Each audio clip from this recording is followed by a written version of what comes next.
इससे क्या हो सकता है, चेहरा डिटॉर्ट हो सकता है, लेफ्ट राइट फेस का सिंक्रोनाइजेशन खराब हो सकता है।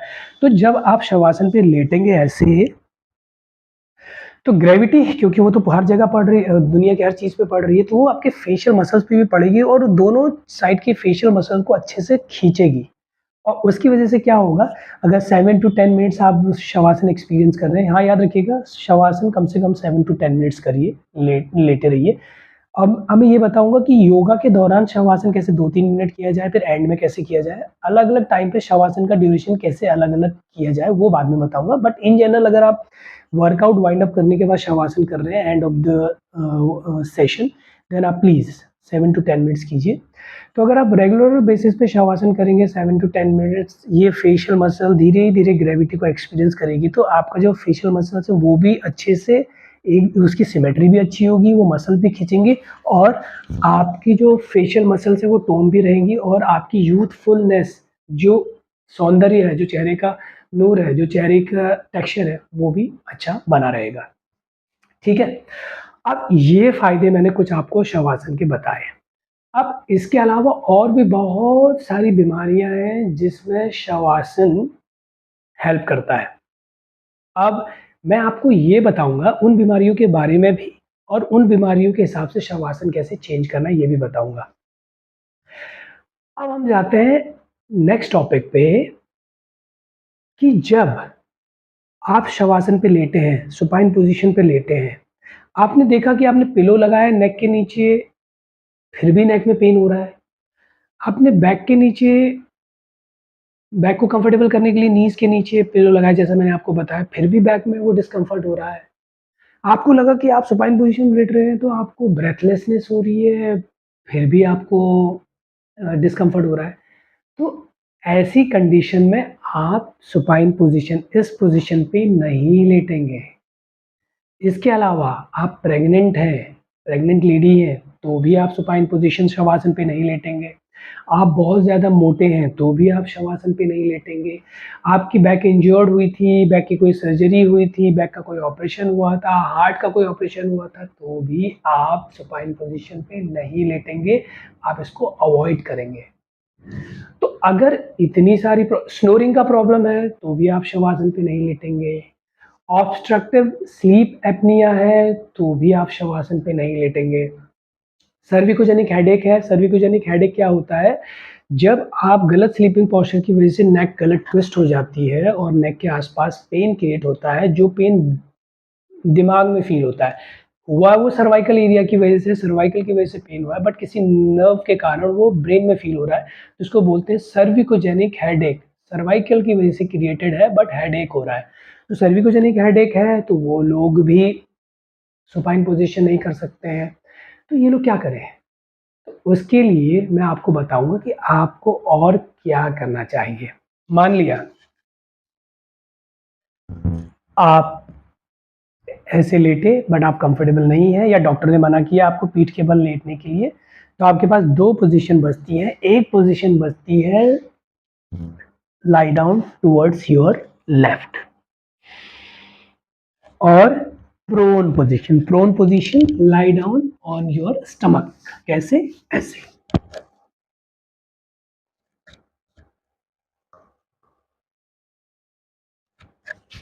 ऐसे। तो अगर आपको पीठ के बल लेट के, सुपाइन पोज़ीशन में लेट के बॉडी को हील नहीं किया जा रहा है आपसे, तो आप या तो लेफ्ट लेटेंगे या फिर पेट के बल लेटेंगे और समटाइम्स राइट साइड भी लेट सकते हैं, बट राइट साइड को ज़्यादातर अवॉइड किया जाता है। अब मैं बताता हूँ किन-किन केसेज़ में आप लेफ्ट लेटेंगे, किन-किन केसेज़ में आप पेट के बल लेटेंगे। अगर आप बहुत ज़्यादा मोटे हैं, आपके पेट के आस-पास बहुत ज़्यादा फैट एक्यूमुलेट है, तो ऐसे में क्या होगा, जब आप पीठ के बल लेटेंगे, तो जो ये आपका पेट है, ये जो पेट है, ये पेट ग्रेविटी एक्सपीरियंस करेगा, तो पेट दबेगा और यही चीज़ प्रेग्नेंट वुमेन के लिए भी लागू है कि अगर आप प्रेग्नेंट हैं और आपके वूम में, आपके गर्भ में बेबी है, तो पेट की मसल्स कॉम्प्रेस होंगी, तो वो बेबी के लिए भी डेंजरस है। तो ऐसे में अगर आप मोटे हैं या फिर आप प्रेग्नेंट हैं, अगर आप पीठ के बल लेटेंगे तो पेट में कॉम्प्रेशन क्रिएट होगा, जो आपके लिए बहुत ज़्यादा डेंजरस हो सकता है। कैसे डेंजरस हो सकता है? पहले मोटे लोगों के लिए बताता हूँ और यही चीज़ प्रेग्नेंट वुमेन के लिए भी लागू है। हमारी बॉडी में एक नर्व होती है जिसको हम लोग बोलते हैं वेना कावा। वेना कावा जो है ये वेन है। ये इम्प्योर ब्लड को हार्ट की ओर ले जाती है ताकि वो ब्लड प्यूरिफाई होके वापस शरीर में ट्रैवल करे। अब वेना कावा की 2 कैटेगरी होती है। एक होती है सुपीरियर वेना कावा, एक होती है inferior vena cava. Superior vena cava क्या करती है, आपके ब्रेन से इम्प्योर ब्लड को हार्ट में ले जाती है। आपके नेक से इम्प्योर ब्लड को हार्ट में ले जाती है। आपकी चेस्ट से इम्प्योर ब्लड को हार्ट में ले जाती है। आपके हाथों से इम्प्योर ब्लड को हार्ट में ले जाती है। इंफीरियर वेना कावा क्या करती है, आपके लोअर पार्ट पैर से, काफ मसल से, हैमस्ट्रिंग से, पेल्विस से, पेट से इम्प्योर ब्लड को हार्ट में ले जाती है।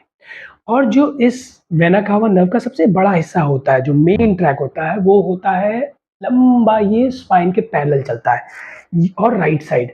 तो जो वेना कावा का मेजर पार्ट होता है, सबसे बड़ा जो हिस्सा होता है, वो ऐसे करके right side parallel to the spine आके चलता है।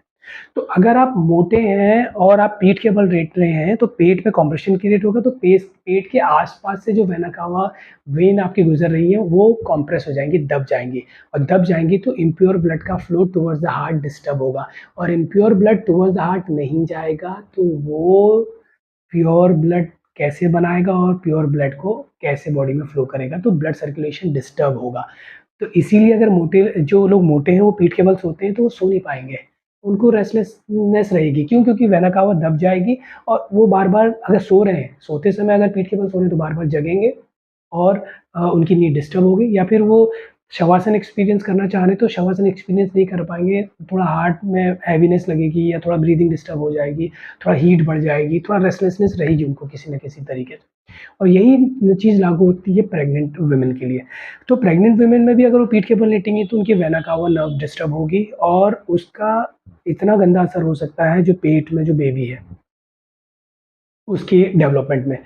अब प्रेग्नेंट जो लेडीज़ हैं वो 3 ट्राइमेस्टर से गुज़रती है। पहला 3 महीने का, दूसरा 3 महीने का, तीसरा 3 महीने का। जो पहला ट्राइमेस्टर है उसमें जो है एम्ब्रियो बनता है, जो एक नॉट जैसा होता है गर्भ में, जिसमें बच्चे का सिर्फ़ हार्ट डेवलप हुआ होता है, लिम्ब्स डेवलप नहीं होते।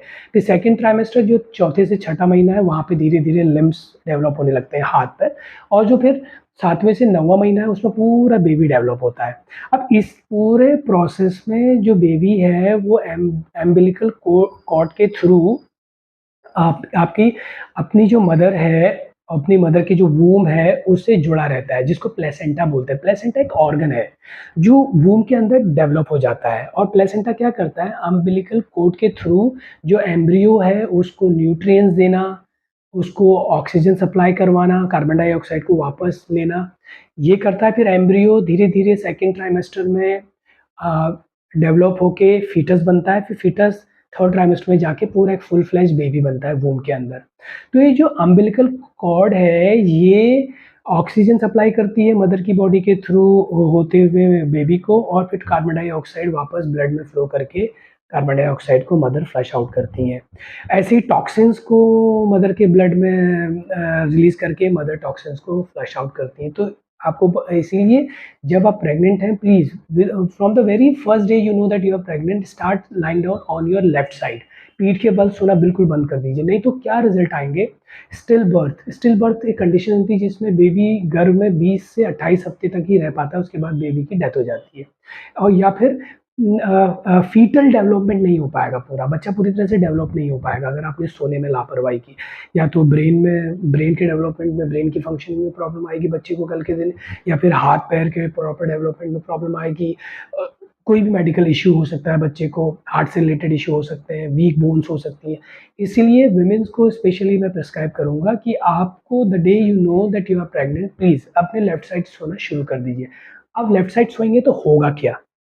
देखिए, जब आप लेफ्ट साइड सोते हैं, तो सबसे पहले आप क्या करिए, हमारे कंधे का जो ये गैप है, इसको फ़िल करने के लिए आप देख लीजिए आपको कितने पिलो की ज़रूरत पड़ेगी। 1 पिलो या फिर 2 पिलो। ये पिलो लिया आपने, इस पिलो को रखा और आपने ये शोल्डर के गैप को कवर किया और आप अपना सो गए। ये। तो ये उन लोगों के लिए जो मोटे हैं और जो प्रेग्नेंट लेडीज़ हैं उनके लिए स्पेसिफिकली मैं बता रहा हूँ। तो होगा कि जब आप ऐसे सोएँगे तो सबसे पहले तो फ़ायदा ये होगा, आप लेफ्ट साइड सोए हैं तो वेना कावा जो नर्व है वो दबेगी नहीं, उसकी फंक्शनिंग प्रॉपर रहेगी, तो ब्लड सर्कुलेशन डिस्टर्ब नहीं होगा। ब्लड सर्कुलेशन डिस्टर्ब होने की वजह से ऑलरेडी मदर के पेट में वूम है, आस-पास ऑलरेडी बहुत ज़्यादा प्रेशर है, फिर आप पीठ के बल लेटेंगे, प्रेशर और बढ़ जाएगा, ब्लड सर्कुलेशन डिस्टर्ब होगा जो बेबी के प्रॉपर डेवलपमेंट में प्रॉब्लम करेगा। तो इसलिए जब आप लेफ्ट साइड सोएंगे तो आपकी बेली जो है ऑटोमेटिकली खुल के फैल जाएगी फ्लोर पे। आराम से पेट आपका आराम से खुल के फैल जाएगा फ्लोर पे। तो इससे उल्टा वेना कावा दबने के बजाय वेना कावा और ज़्यादा खुल जाएगी। तो एक तो वेना कावा का फंक्शन प्रॉपर हो जाएगा, दूसरा आपका जो लेफ्ट नेज़ल है वो ग्रेविटी के ज़्यादा नज़दीक है, तो बॉडी में कोल्ड बना रहेगा। जो जिन भी वुमेन के पेट में बच्चा होता है, धीरे-धीरे बॉडी का टेम्परेचर बढ़ जाता है, हीट बढ़ जाती है, ब्रीथिंग मुँह से करने लगती हैं, ब्लड प्रेशर भी कभी हाई हो जाता है। तो ये जो हाई ब्लड प्रेशर है, बॉडी का टेम्परेचर है, वो नॉर्मल रहेगा, वो बैलेंस रहेगा।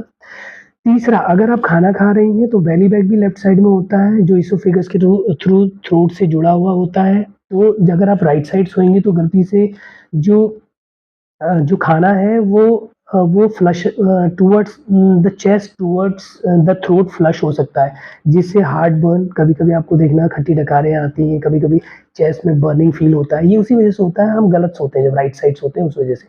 लेफ्ट साइड सोएँगे तो हार्ट बर्न का फ़ील भी नहीं आएगा, वॉमिट जैसा भी नहीं लगेगा, अनवांटेड डकार या बर्न्स भी नहीं आएँगे और जो बेली बैग है वो भी अपनी जगह में फ़िक्स रहेगा, जो फ्रूट जूस है वो अच्छे से बनेगा, जो स्टमक एसिड है वो अच्छे से खाने को पचाएगा तो डाइजेशन भी स्मूथ रहेगा। यही जो मोटे लोग हैं उनके लिए भी लागू होता है। तो प्रेग्नेंट लेडीज़ ऐसे सोएँगे। तो उनके लिए अगर वो योगा प्रैक्टिस कर रही करिए। प्रीनेटल योगा होता है, फिर पोस्टनेटल योगा होता है, pre pregnancy yoga, post pregnancy yoga करिए, बट शवासन आपका ये शवासन है। आप ऐसे सोइए।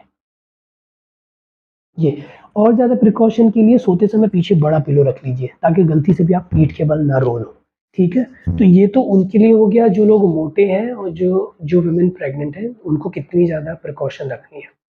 अब एक और प्रॉब्लम होती है स्नोरिंग। बहुत से लोगों को जब सोते हैं तो स्नोरिंग का इश्यू होता है। इसका एक रीज़न तो ये है जो नेज़ल है, नेज़ल बोन किसी की बड़ी होती है उस वजह से होता है या फिर नेज़ल जो ट्रैक है वो उसके आस-पास स्वेलिंग की वजह से होता है। और बहुत सी जगह में ये होता है जो हमारी टंग है ना वो रोल बैक हो जाती है। अगर पीठ के बल सोएँगे तो टंग रोल बैक हो जाती है जिसकी वजह से वो एयरवेज़ पे ब्लॉक क्रिएट करती है। तो ब्लॉक क्रिएट करने की वजह से सोते समय ये आवाज़ क्रिएट होती है। ये टंग के रोल बैक करने की वजह से होती है। तो ऐसे लोग जिनको स्नोरिंग का इश्यू है वो भी सुपाइन पोज़ीशन पे नहीं लेटेंगे। उनके लिए क्या है कि वो या तो ऐसे लेटे और या तो वो पेट के बल ऐसे लेटे। इसको प्रोन पोज़ीशन बोलते हैं और इसको शिथिलावस्था मैंने इसको नाम दिया शिथिलावस्था जहाँ पे बॉडी पैसिव मोड पे आती है। तो ऐसे लेटे। तो जिन लोगों को स्नोरिंग का इश्यू है वो लोग भी पीठ के बल नहीं लेटेंगे सुपाइन पोज़ीशन में, वो भी लेफ्ट लेटेंगे या पेट के बल लेटेंगे। स्नोरिंग में होता क्या है एयरवेज़ ब्लॉक हो जाते हैं, प्रॉपर ऑक्सीजन का सप्लाई नहीं होता है, तो जब आप प्रोन पोज़ीशन में लेटेंगे प्रोन पोजीशन है ही इसके लिए कि अगर आपकी बॉडी प्रॉपर तरीके से ऑक्सीजन को इनहेल नहीं कर पा रही तो इस पोजीशन में आके आपकी बॉडी प्रॉपर तरीके से ऑक्सीजन को इनहेल कर पाती है। इसीलिए आप लोगों ने देखा होगा जब कोरोना डिज़ीज़ पूरी दुनिया में फैली हुई थी तो वेंटिलेशन में डालने से पहले वेंटिलेटर लगाने से पहले डॉक्टर मरीज़ों को प्रोन पोजीशन में लिटा के ये चेक कर रहे थे कि लंग्स क्या नेचुरल तरीके से ऑक्सीजन खींच सकते हैं। तो जिन लोगों के लंग्स पेट के बल लेट के आराम से खींच पा रहे थे ऑक्सीजन, उन लोगों को वेंटिलेटर पे नहीं रखा गया। जिन लोगों के लंग्स पेट पे लेटने के बाद भी प्रोन पोज़ीशन में लेटने के बाद भी ऑक्सीजन नहीं खींच पा रहे थे, तो डॉक्टर ने डिसाइड किया कि अब इनको वेंटिलेटर में डाला जाए, जहाँ से इनकी बॉडी को ऑक्सीजन की सप्लाई का सपोर्ट दिया जाए। तो ये इतना इम्पैक्टफुल है, ये प्रोन पोज़ीशन शिथिलावस्था। तो थर्ड हाँ, मोटे लोग भी पेट के बल लेट सकते हैं, लेकिन उनको ये देखना होगा अगर वो अनकंफर्टेबल हो रहे हैं तो फिर वो लेफ्ट साइड या राइट साइड लेटें। और राइट साइड कब लेटेंगे? राइट साइड आप लेट सकते हैं, सोते समय तो बहुत सारे पोस्चर चेंज होते हैं, बट राइट साइड आप तब लेटें जब आपने खाना खाया है 3 घंटे पहले और खाना खाने के 3 से ढाई से 3 घंटे के बाद आप सोने जा रहे हैं, ताकि जो खाना है वो फ्लश बैक ना हो टुवर्ड्स द थ्रोट और चेस्ट की ओर, ठीक है? तो जो लोगों को स्नोरिंग का प्रॉब्लम है वो लेफ्ट साइड भी लेट सकते हैं, राइट साइड भी लेट सकते हैं, पेट के बल भी लेट सकते हैं। अब आते हैं तीसरी प्रॉब्लम ऑब्स्ट्रक्टिव स्लीप एपनिया, ठीक है? ऑब्स्ट्रक्टिव स्लीप एपनिया क्या होता है? वैसे इसमें आपके ब्रेन को प्रॉपर ऑक्सीजन नहीं मिलती है, जिसकी वजह से ब्रेन बार-बार डिस्टर्ब होता है और brain and body coordination disturb होता है और आप जागते हैं ताकि ब्रेन ऑक्सीजन लेने के लिए ब्रेन को ऑक्सीजन देने के लिए बॉडी एक्स्ट्रा एफर्ट लगाए। तो इससे आपकी नींद डिस्टर्ब होती है, इसको बोलते हैं ऑब्स्ट्रक्टिव स्लीप एपनिया। ये ऑक्सीजन की डिफिशियंसी ऑफ ऑक्सीजन का प्रॉपर ब्रेन में ना पहुँचने की वजह से होती है। तो ऐसे लोग क्या करेंगे? ऐसे लोग भी या तो लेफ्ट साइड लेटें या प्रोन पोज़ीशन पे लेटें, ठीक है? लेफ्ट साइड लेटेंगे तो लेफ्ट नेज़ल एक्टिव रहेगा, उससे बॉडी टेम्परेचर भी डाउन रहेगा और पेट के बल लेटेंगे तो ऑक्सीजन भी प्रॉपर मिलेगी। इसके अलावा इंसोम्निया किसी को है, नींद ना आने की बीमारी, वो लोग भी पेट के बल लेटेंगे।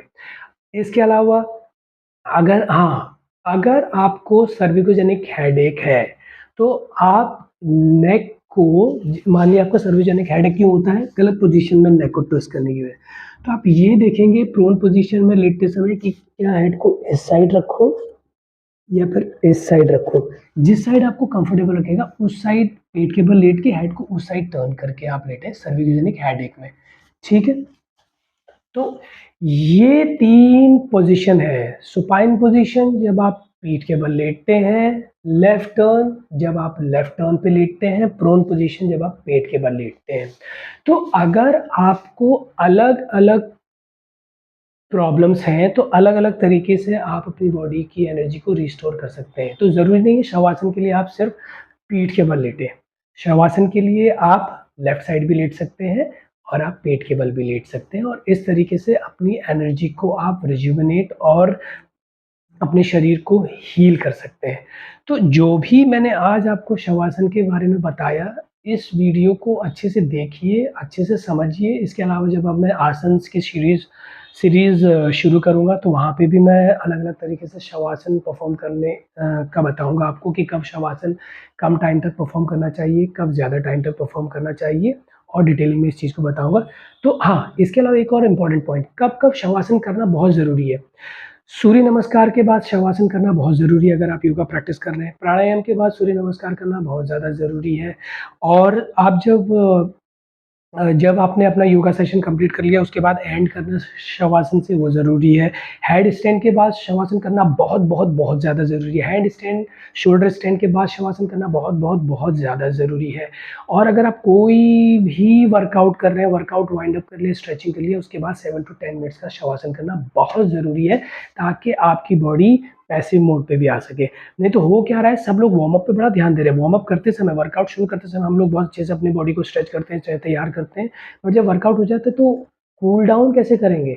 आप सिम्पैथेटिक नर्वस सिस्टम के ज़ोन में तो बॉडी को बड़े तमीज़ से ले गए, जहाँ पे बॉडी को वार्म अप करना था। अब उसको पैरासिम्पैथेटिक नर्वस सिस्टम के ज़ोन में लाना है, कूल डाउन करना है, पैसिव मोड पे लाना है, तो क्या वहाँ पे वो सिस्टम नहीं लगेगा? अगर बॉडी को बार-बार आप वार्म अप बड़ी सिस्टमैटिक तरीके से करेंगे और कूल डाउन प्रॉपर तरीके से नहीं करेंगे तो बॉडी को खुद कूल डाउन करना पड़ेगा। उस कूल डाउन के प्रोसेस में जब बॉडी खुद से करेगी, कभी हार्ट पे प्रेशर आ सकता है, तो फिर हार्ट की भी कुछ बीमारी होगी, इसीलिए बहुत से लोगों को हार्ट अटैक आ रहा है। कभी लंग्स पे प्रेशर आएगा तो फिर अस्थमा का प्रॉब्लम होगा या फिर ऑक्सीजन डिफिशियंसी का प्रॉब्लम होगा। ब्लड में ऑक्सीजन की डिफिशियंसी होगी तो बॉडी हाइपोवेंटिलेशन में चली जाएगी, टॉक्सिन्स बढ़ जाएँगे, एसिडिक हो जाएगी बॉडी। और अगर स्पाइन पे आया, स्लिप डिस्क हुआ या फिर कोई भी लंबर का प्रॉब्लम हुआ, थोरेसिक का प्रॉब्लम हुआ, सर्वाइकल का प्रॉब्लम हुआ, तो आर्थराइटिस का इश्यू हो सकता है। मसल में कोई क्रैम्प आया, तो इसीलिए आपको पैरासिम्पैथेटिक नर्वस सिस्टम के ज़ोन में बॉडी को कूल डाउन करने में भी प्रॉपर ध्यान देना चाहिए। इसीलिए शवासन बहुत ज़्यादा ज़रूरी है।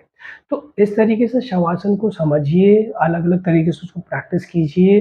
जो मैंने ये इतनी रिसर्च की है शवासन को लेके, इसका फ़ायदा उठाइए और अपनी बॉडी को हील कीजिए, अच्छे से रिजुविनेट कीजिए और हेल्दी बॉडी बनाइए। Thank you.